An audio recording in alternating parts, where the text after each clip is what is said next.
Donc on se trouve à Ath sur un vaste lotissement qui s'appelle le site des Haleurs. Et c'est dans le cadre de fouilles préventives qu'on est en train de mettre au jour un important village néolithique. Alors au niveau datation, on se situe grosso modo vers 5000 avant Jésus-Christ.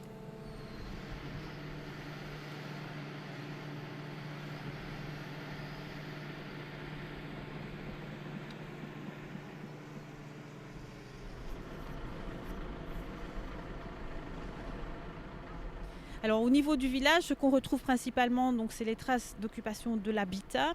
Il y a deux choses. D'une part, l'habitat proprement dit, qui est matérialisé par des trous de poteaux, parce que c'est des constructions sur poteaux plantés.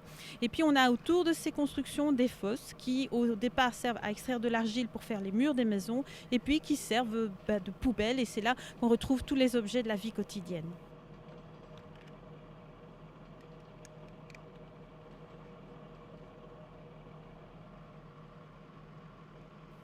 Alors parmi les objets, on peut retrouver des morceaux de vase en terre cuite, de la céramique, des silex, énormément de silex puisque c'est l'objet typique du néolithique.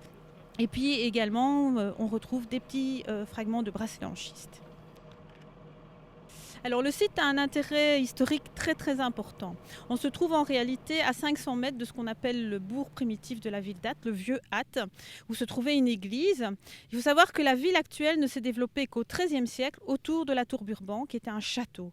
Et nous sommes ici sur un site donc néolithique. On voit aussi qu'on a des fosses d'époque romaine, des fosses médiévales, et il n'est pas impossible qu'il y ait une continuité d'occupation entre ce qu'on est en train de trouver et ce bourg primitif, et qui montrerait que quelque part, on est sur les premières maisons, les premiers habitants de la ville d'Ath.